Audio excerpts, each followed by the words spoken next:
JJ the CPA here. Hope you're doing well. Hey, thanks for tuning in. I'm so glad you did because I feel like since the PPP forgiveness application has been out, this will literally be the most exciting, not even kidding around, video that I've put out. And the reason for it is that without any aggressiveness, no playing a game, we are looking at potentially you being able to include 10 weeks of payroll in the forgiveness period, where all along we've been told it's 56 days.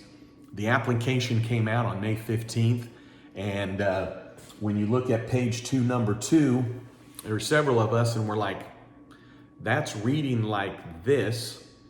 And then the SBA came out with guidelines on the 22nd, and pages 8 and 10, you go to 3A, and when you walk through that, it's like, I think it's really saying that. And so anyways, I wanted to review it, confer with myself, and but I've read some national publications, 2 only really, that are on point, that are out of my profession, out of accounting and then CPA. And then I've been emailing with a CPA, and they had actually sent me an email, I think it was yesterday, and they're like, are you reading this the way that I'm reading this? And I'm like, I'm with you. It's almost like I don't want to put this video out there until I'm for sure, and I'm for sure. So what am I saying? I'm saying that the way that this reads, without any like technicality, trying to bend to a breaking of the rules or law, you're going to be able to include basically, possibly up to around 10 weeks of payroll. So I've got a video about utilities that has the same concept as this, but payroll has a little extra twist to it, which I think's really cool. And then for those of you that are self-employed, this is going to be related to payroll. So in the body of this, I have a playlist for those that are self-employed, because typically we'll see in the comments like, well, hey, but what about self-employed? So I've got a playlist just for you. On my website, I've got a page just for you on the forgiveness, and I walk through the application, how things apply to you. So anyways, this is related to those that have employees. So here's when you're going to know I'm in Oklahoma. Hey, Amanda, will you get some fried okra with our barbecue, please? And the fries, side salad as well. Yes. Hey, listen, we've been going strong all day, getting to get some sustenance. So thank you for that interruption. Now, what we're going to look at here is go to my website, jjthecpahelp.com. There's no booby traps there. You don't have to put in an email to get this information, but you're going to find the application there as well as the guidelines. Okay, I've got it on 3 different pages. You're going to find it. Where we're looking here is on the forgiveness application. We're going to look at page 2, number 2.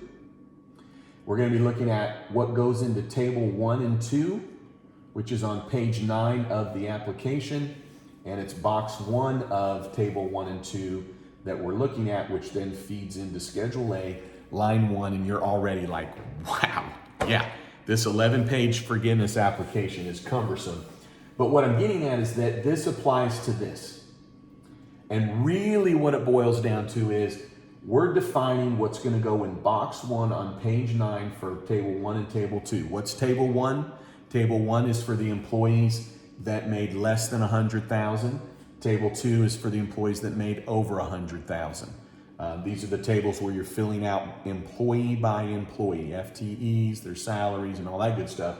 But what we're trying to figure out is what's the amount that we can put in as the payroll cost for each employee, because we're wanting to put in the proper amount, but let's just be honest, we're trying to make sure we're putting in the proper highest amount, right? So we know we've got these 2 pay periods, the alternative payroll period and then the 56 or covered period payroll period, okay? This has something to do with that, but I've got another video I've got a link to it in here where I talk specifically about the alternative payroll date versus the covered payroll date. But what we're looking at here then as well is the SBA guidelines that came out on May 22nd, the forgiveness, which by the way, that was like late Friday afternoon before Memorial Day weekend, but we're looking at pages 8 through 10, number 3A, which talks about the payroll costs. So in a nutshell, what we're looking at here is that it's this concept of paid and incurred. Okay, so Tony was, emailing me right away, and he's like, what is this terminology, paid and incurred? I mean, he understands what it means, but it's like paid and incurred, because you would read elsewhere and it was paid or incurred. And that's part of what made a lot of us, or at least me, go, you know what? I know the application's saying this. It seems like it would be this, but I would like further SBA guidelines on this. So basically know this.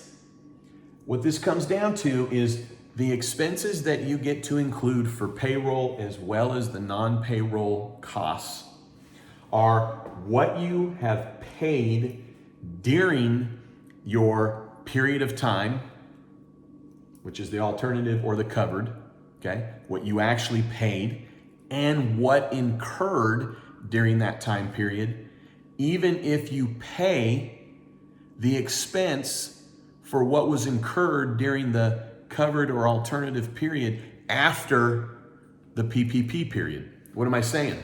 What I'm saying is you take this period of time, and just know this, I don't want to keep saying every single time covered period or alternative period. I'm just going to call it payroll period, okay? So when I say payroll period, you're going to know that you're going to have either being applying this to the covered period, which is straight up 56 days from the date of disbursement, or you're going to be picking the alternative payroll period, which is you start with the payroll period that begins after the first one, after when you get your disbursements. So I'm not going to keep telling you that just to, I don't want to be cumbersome. I'm just going to say payroll period. And you got to know which one you're using, okay? And this is going to help you decide.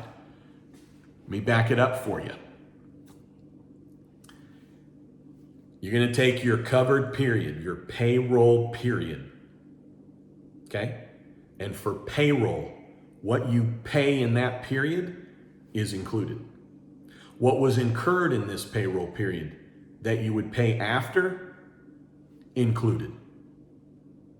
So there's no real panic, thank goodness, of getting to the end of your payroll period going, oh, I gotta hurry and include all this. But here's what's interesting. So Clay, we had emailed on this weeks ago. And at the time, which is well before the forgiveness application, it was like, well, how does this work? Because I've got a payroll period here, but I got my money here, meaning I got my PPP money, and then I've got a payroll period that is basically about a few days after that. So what gets to be included? And at the time, it's like, well, I mean, you're going to be able to include 56 days, okay? But we knew that we could use PPP money as long as it was for payroll, even if it included the prior amount, because it was for the intended use. So in essence, what you pay for payroll during your payroll period, plus what was incurred during the payroll period, you get to include in your payroll costs. You get to include it in box 1, okay? On table 1, table 2, page 9, box 1, okay, that feeds into Schedule A, line 1, which all that means is your payroll cost, okay, is going to include both things. And even though you look back and you read it, it's like, well, I mean, just clearly it says that. Yeah, clearly it said that, and you're like, well, wait a second, because the law says, and everything else says, and the SBA, FAQ say this, and all this stuff, and it's supposed to be 56 days. It's supposed to be 8 weeks. But we've expanded it. So in essence, if you got PPP money, and then you had a payroll period, which everybody's going to, that the next payroll period that hits you most likely is going to include a period of time that's before the disbursement date. What am I trying to say here? So let's say you got money on June 1. Okay, just go with me. You get your PPP money on June 1. But on June 5th, your payroll period ends. Well, clearly that payroll period, 99.9% of the time, is going to include payroll before June 1. But since it was paid in the payroll period, it was paid after you got the PPP money, you get to include, no joke, no messing around, no scamming the system.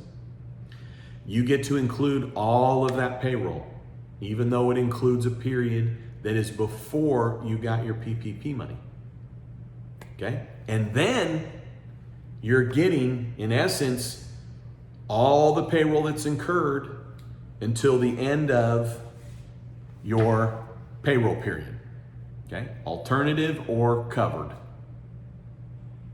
So paid and incurred. Now, the payroll, okay, that would be now moving forward, that was incurred during the payroll period, can be included in your payroll costs, even though that payroll would be paid for after your payroll period. Okay? So you're looking at your period of time here, your 56 days or your alternative days here for payroll. And it's straight up, what did you pay? Okay, during it, included. What was incurred during it, included, even if you pay for what was incurred after your payroll period, after the covered period, after the alternative payroll period. You get to include it.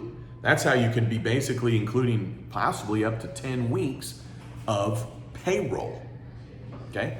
Not scamming the system in any way, shape, or form. You're not twisting it. That's just how it works. So when you're looking here on the forgiveness app, page 2, number 2, payroll paid and incurred during the payroll period, whether it's alternative or covered, you have to pick it. And it's okay if you pay what was incurred after the alternative or covered period.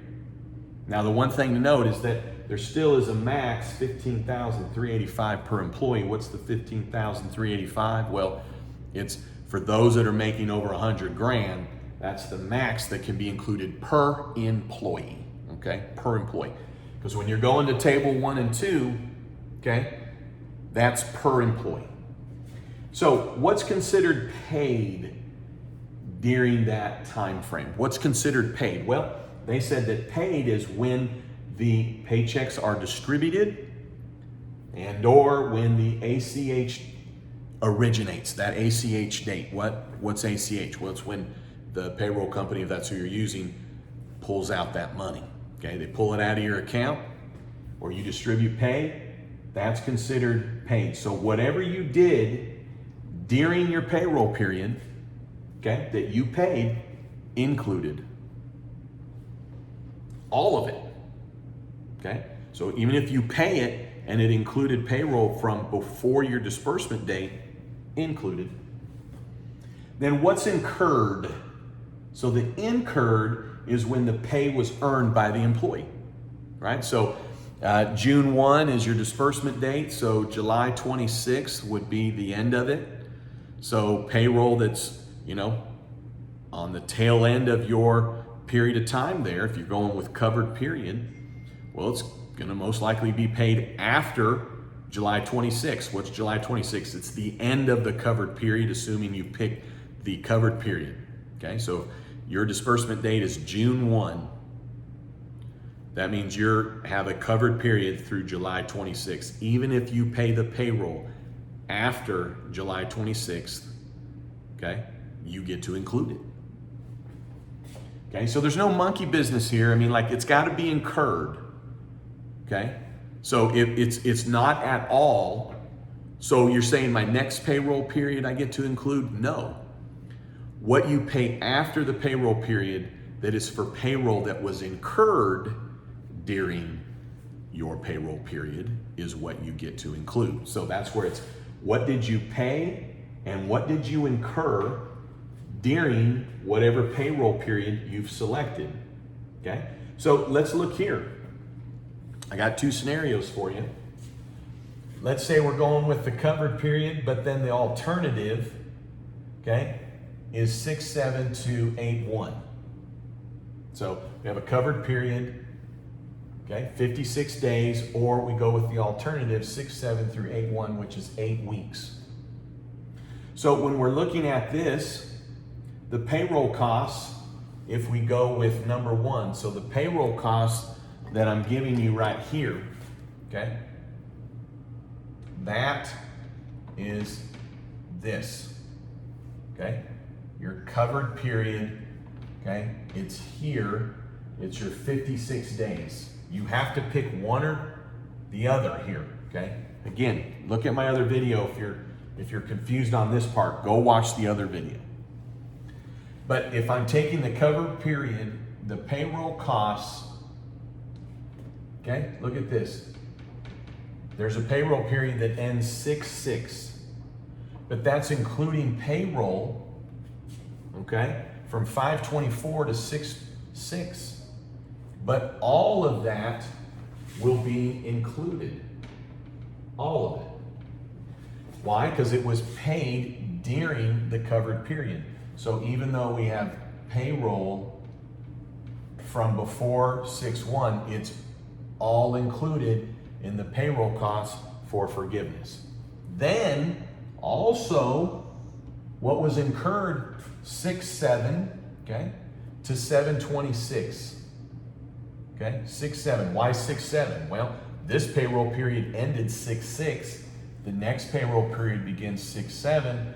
Our covered period ends 7/26. So rough, okay, approximately, okay, approximately, because it's going to depend on the date, it's going to depend on the payroll period, it's going to depend on when you got your disbursement, it's going to depend on when you paid payroll, how much was included before, okay?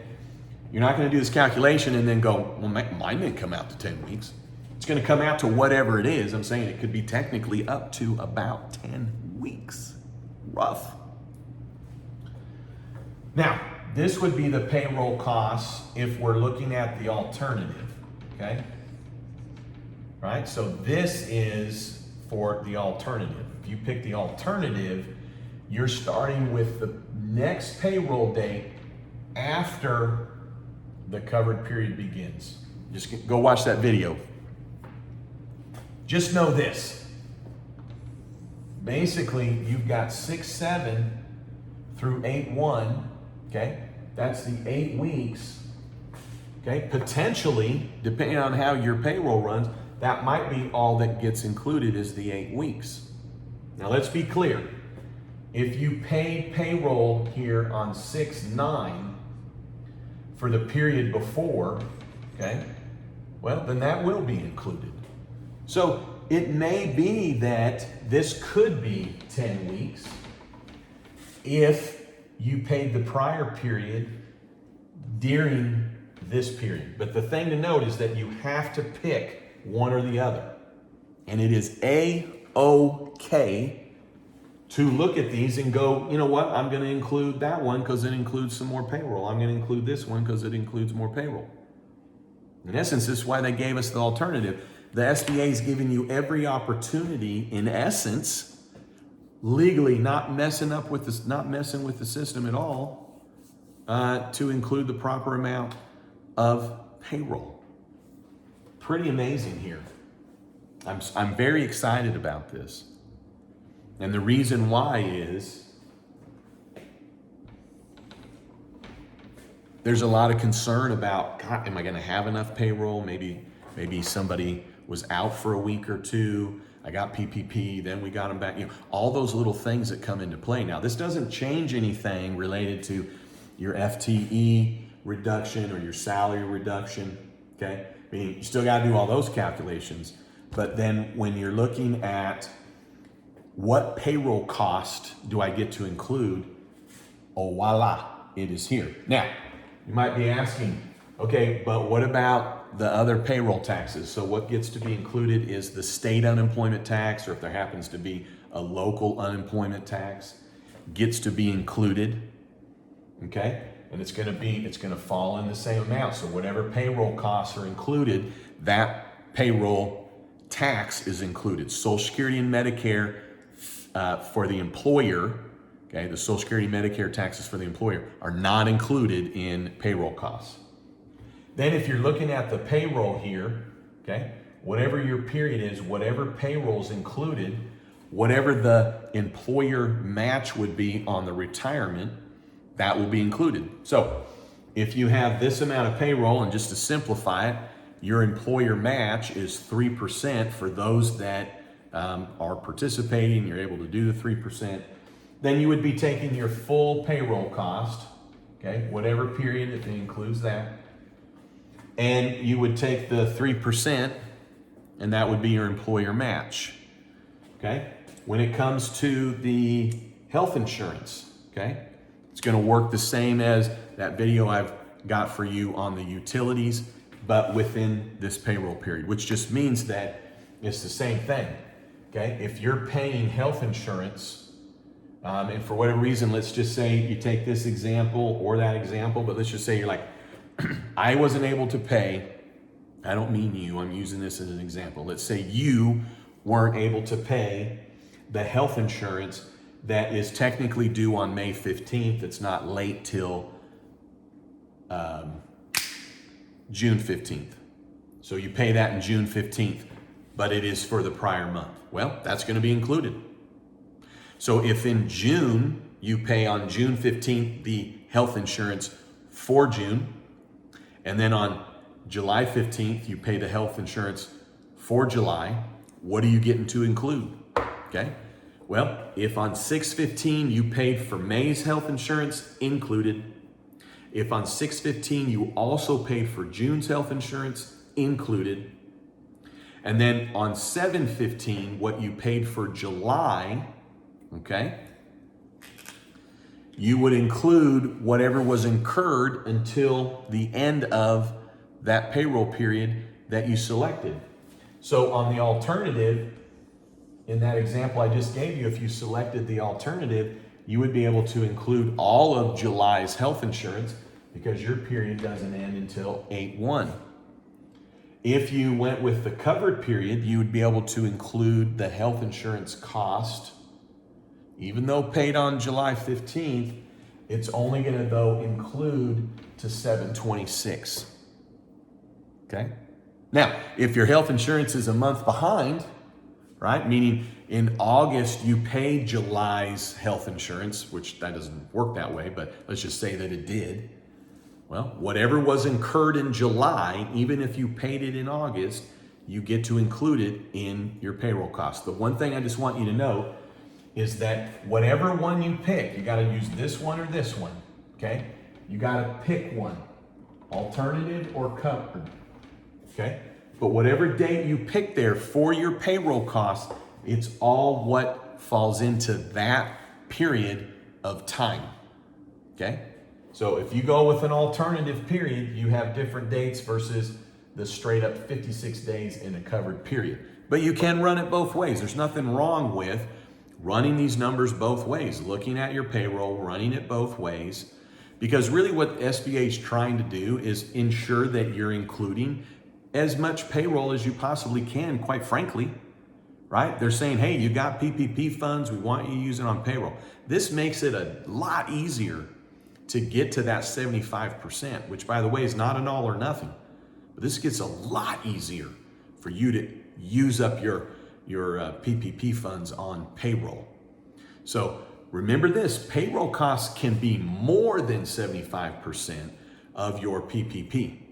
Now, for those that are like, oh, I'm just gonna do bonuses and all this stuff, remember, there's other calculations throughout that application comparing head count to salaries, et cetera, et cetera, et cetera, that aren't gonna just automatically allow that to happen. But this kind of takes away some of the shenanigans that maybe some might be tempted to run because you're looking at this. I mean, you're getting, no matter what, more than 8 weeks of payroll put in there, unless you just send everybody out the door. Okay? Now, the one thing I want you to note is that for the employees that are owners, the owner employees, okay? Okay, this is owner employees that have wages, because this is all on wages. What you get to include, period, the end, on your wages is what did you get paid in 2019 divided by 52 weeks times 8. Yes, that sounds very similar, because it is, to the self-employed calculation using Schedule C. But for those of you that get a W-2 from your business, for you, the maximum amount you get to include is last year's pay divided by 52 times 8. Now, if you're like, well, whoa, how does that come into play? Well, the one thing to know is that here on table 1 and 2, okay, it does not include the owner's pay. Okay, does not include the owner's pay. This table 1 and 2 is only employees that are not owners. There's a separate part of the application where you put the owner employee's compensation. So what I'm telling you is this thing right here in the 10 weeks and all doesn't apply to owner employees. Okay, owner employees, you know the calculation. And then for owner employees like myself, I get a W-2 from my S Corp. If you get a W-2 from your C Corp, there's no way you get a W-2 from a partnership. Not allowed. And there's no way you get a W-2 from your sole proprietorship Schedule C, not allowed. So we're talking about S Corp owners and C Corp owners. You receive a W-2. And I don't mean 1099, and I don't mean distributions. I'm literally saying, because this is what the SBA says, it is literally the amount on your W-2, okay? For 2019 divided by 52 times 8.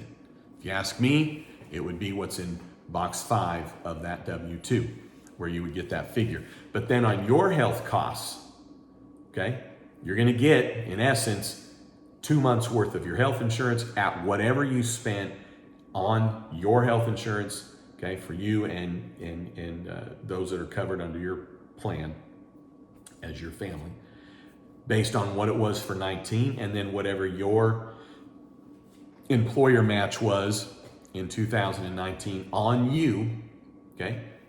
What is that match? Divided by 52 times 8. 52 weeks times 8.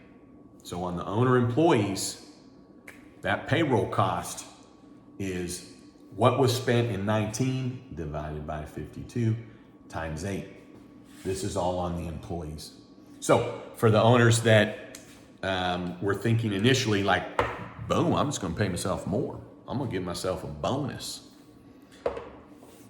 It won't matter because the only payroll cost you get to include is based on the prior year. So pretty excited about this one. I've alluded to several videos that go along with this. And the first one is I've got a video that talks about these 2 different payroll periods and how that works. I've also got a video on how the utilities work, which is then how the rent can work. So for those that have made it to here, I really appreciate it. I will say this, okay? I feel like this is fairly clear. I've concluded that this is clear. But I want you to review it. You need to come to the same conclusion, okay? Because this example that I'm giving you here, you got to run it on your payroll dates. And while I feel confident telling you that it's paid or incurred, and when I read number 2 on page 2, and then I read these guidelines that I've done over and over and over and over and over and over, no one's really talking about this. You know, we got 2 publications in the last 48 hours, and they're concluding what I concluded, which is what I just told you. But just like anything else, you need to walk through it. You need to look at these descriptions. I have no doubt I'm doing this. I'm including it in mine, and any clients that are asking me how this technicality works, I'm telling them, hey, it may include up to basically 10 weeks. So I hope you're excited about this like I am. It's going to be a lot of work in this PPP loan forgiveness application, so buckle up. Hey, thanks for tuning in, and if you've made it to here, thank you. But if you're not a subscriber, what are you waiting for? Right? Just gave you 30 minutes of gold nuggets all over the place, having a little fun with you. But at least subscribe. If you wouldn't mind, just click that button. If you got to log in, boom, please do it. All right, hey, thanks for tuning in. And then don't you ever forget, you've never met a CPA quite like me. All right, hey, have a good one.